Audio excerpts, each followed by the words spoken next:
ஓம் ஸ்ரீ வராகி தாயே போற்றி. என் அன்பு குழந்தையே, காரணமில்லாமல் இப்போது உன் வராகி அம்மா உன்னை தேடி வரவில்லை. இப்போது நித்தமும் நான் சொல்லுகிற வார்த்தைகளை கேட்டு உன் மனதில் பல நல்ல மாற்றங்கள் வந்துவிட்டது என்பதை நான் பார்த்து கொண்டுதான் இருக்கிறேன். நல்ல விஷயங்களை செய்ய வேண்டும், தான தர்மங்கள் செய்ய வேண்டும், நல்லதையே யோசிக்க வேண்டும், இனி யாருக்கும் எந்த கெடுதலும் செய்யக்கூடாது என உன் மனதிற்குள் பல நல்ல மாறுதல்கள் வந்துவிட்டது. அதன் மூலமாகவே உன் வார்த்தைகளும் மாறிவிட்டது. உன் மனம் மாறியது போலவே உன் வார்த்தைகளும் மாறி வருவதால் உனக்கான வாய்ப்புகளை அற்புதமாய் உன் வாழ்வில் கொண்டு வந்து சேர்க்கப் போகிறேன். இத்தனை நாட்களாக நல்லது நடக்குமோ நடக்காதோ என தவித்திருந்த உன் வாழ்வில் இப்போது நல்லது நடக்கப் போகிறது என்ற நல்ல செய்தியை உன் செவிகுளிர சந்தோஷமாய் நீ கேட்கப் போகிறாய் என் செல்லமே. உன்னை அழச் செய்து யார் ஒருவர் செல்வம் சேர்த்தாரோ அதே கஷ்டத்தை அவரும் அனுபவித்து நீ அழுததை காட்டிலும் அவர் அதிகமாக கண்ணீர் விட்டு வருத்தப்படத்தான் போகிறார். ஆனால் அதை கூட பார்த்து இரக்கப்படக்கூடிய என் அன்பு பிள்ளையான நீ நிச்சயமாக உன் வாழ்வில் உயர்ந்த நிலைக்கு வரப்போகிறாய். நீ கல்லாக இருந்தாலும் கூட மற்றவர்கள் உன்னை பார்த்து ரசிக்கும் சிற்பமாக நீ இருக்க வேண்டும் என நான் ஆசைப்படுகிறேன். சாதாரணமாக தெருவில் கிடக்கும் கூழாங்கல்லாக இருக்கக்கூடாது என் செல்லமே. கல்லாக இருந்தாலும் உயர்ந்த கல்லாக, சிற்பமான கல்லாக நீ இருக்க வேண்டும். இதிலிருந்தே புரிந்துகொள் நான் உன்னை எப்படியெல்லாம் செதுக்க வேண்டும் என ஆசைப்படுகிறேன் என்று. கஷ்டங்கள் கவலைகள் என புலம்பிக் கொண்டே இருந்த உன் வாழ்வில் இனி இஷ்டங்களையும் இன்பங்களையும் உனக்காக நான் அள்ளித்தர வந்து விட்டேன். தெரிந்தே செய்யக்கூடிய தவறுகளுக்கும் தெரியாமல் செய்யக்கூடிய தவறுகளுக்கும் இருக்கும் இடைவெளி என்பது மனசாட்சி தானே. மனசாட்சி இல்லாதவன் தான் தெரிந்தே தவறு செய்வான். மனமுள்ள நல்ல பிள்ளையான நீ யாருக்கும் தெரியாமல் கூட தவறு செய்ய யோசிக்க மாட்டாய்.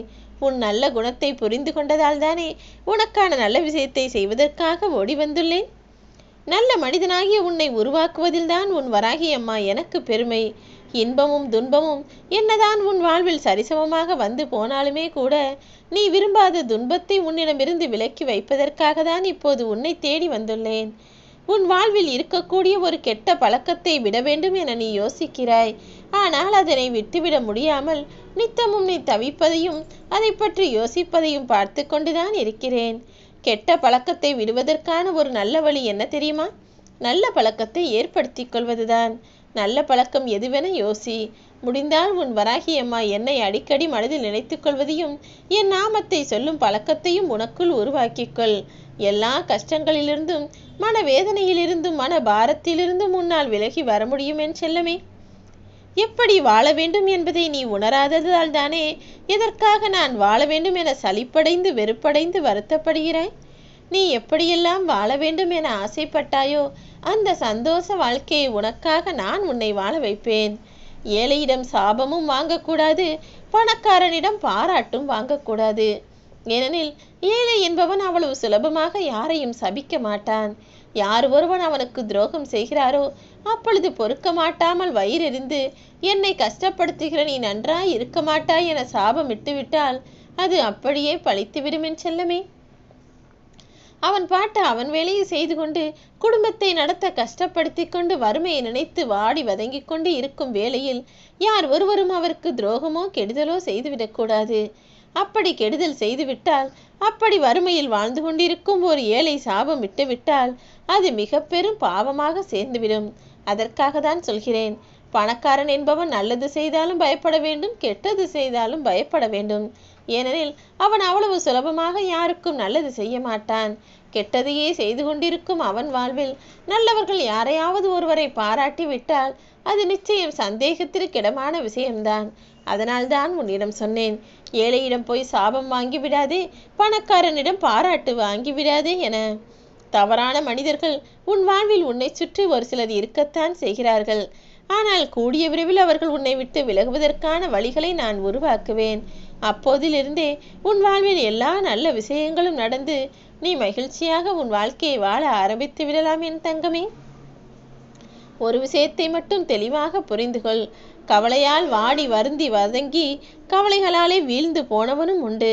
எவ்வளவு தோல்வி அடைந்தாலுமே கூட தன் திறமையால் மீண்டும் எழுந்து நிற்க முடியும், சாதித்து காட்ட முடியும் என மீண்டும் வாழ்க்கையில் உயர்ந்து வந்தவனும் உண்டு. இரண்டு மனிதர்களையும் பற்றி தெரிந்து கொண்டாய்தானே? நீ கவலையால் வீழ்ந்துவிடப் போகிறாயா அல்லது திறமையால் எழுந்து வாழ்ந்துவிடப் போகிறாயா என யோசித்து முடிவெடுத்துக்கொள். நீ எதை செய்தாலும் உனக்கு துணையாய் நான் இருப்பேன். ஆனால் ஒன்று, நீ கவலையால் சோர்ந்து வீழ்வதை நான் விரும்ப மாட்டேன் என் செல்லமே. உனக்குள் நிறைய தகுதிகளும் திறமைகளும் இருக்கும்போது நீ ஏன் தோற்று விடுவோமோ வீழ்ந்து விடுவோமோ என பயப்படுகிறாய்? எழுந்து வா, உனக்கு துணையாய் உன் கைகளை பிடித்து கொண்டு நான் இருக்கிறேன். நீ சுமக்கின்ற நம்பிக்கை என்பது ஒருபோதும் உன்னை கீழே விழுக விடாது என் செல்லமே. உன் வராகி அம்மா என்னை அல்லவா நீ மனதிற்குள் சுமந்து கொண்டிருக்கிறாய். நீ என் மீதுதானே நம்பிக்கை வைத்திருக்கிறாய். நான் உனக்கு நல்லது செய்து தருவேன் என நம்பி காத்திருக்கும் போது எப்படி உன் நம்பிக்கையை நான் வீணாக்குவேன்? நிச்சயம் உன் கண்ணீருக்கும் காயத்திற்கும் மருந்தாக நான் இருப்பேன். உனது தைரியமும் துணிவும் உன் காயங்களை அகற்றக்கூடிய மருந்து என்பதை புரிந்து கொண்டு எல்லா விஷயங்களையும் தைரியமாக எதிர்கொள்ள பழகு. உன் வாழ்வில் எந்த பிரச்சனை இருந்தாலும் சரி, நீ தைரியத்தோடு இருந்தால் எல்லாம் சரியாகும் என நம்பிக்கையோடு இருந்தால் அத்தனை விஷயங்களையும் நான் உனக்கு சரி செய்து விடுவேன். எந்த முடிவெடுப்பதற்கு முன்பாகவும் சில பல சிந்தனைகளை சரியாக செய்து அதன் பிறகு முடிவெடுக்கப்பார். சிந்தனை சரியாக இருந்தால், முடிவு தெளிவானதாக இருந்தால் எந்த சிக்கலும் உன் வாழ்வில் வராமல் தவிர்த்து விடலாம் என் செல்லமே. கவலையில் மூழ்கி துன்பத்தில் துவண்டு போகாமல் திறமையோடு போராடி தெளிந்த நீரோடை போல இருக்க பழகு. உன் வாழ்க்கையிலும் சரி, உன் மனதிலும் சரி, எந்த களங்கமும் இல்லாமல் நீ சந்தோஷமாய் வாழ்வதற்கு உனக்கு துணையாய் நான் இருப்பேன். இந்த பிரபஞ்சம் என்பது மிகவும் பரந்து விரிந்து இருக்கிறது. உன் வெற்றிக்கு எல்லையே கிடையாது என்பதை புரிந்துகொள். முயற்சி செய்து ஓடி போய்கொண்டே இரு. வெற்றி பெறும் வரை நீ ஓடிக்கொண்டே இருந்தால் வெற்றியை விரைவாகவே உனக்கு மலர் மாலையாக நான் அனுப்பிப்பேன். உன் தகுதியை நிர்ணயம் செய்வது எது என்பதை நன்றாக யோசித்து புரிந்துகொள். அதை சம்பாதிப்பதற்காக முயற்சி செய்.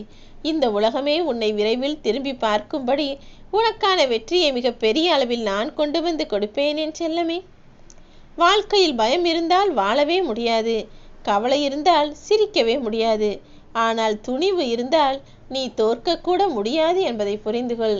தோல்வியும் உனக்கு வேண்டாம், கவலையும் உனக்கு வேண்டாம், பயமும் உனக்கு வேண்டாம். உன் வாழ்க்கைக்கு எது அவசியம் என்பதை நன்றாக யோசி. சந்தோஷமாக சிரித்துக்கொண்டே தைரியமாக உன் வாழ்க்கையை வாழப்பார். தைரியமும் சந்தோஷமும் துணிவும் உனக்கு எப்போதும் மிகப்பெரிய தூணாக உனக்கு உதவிகரமாக இருக்கும்.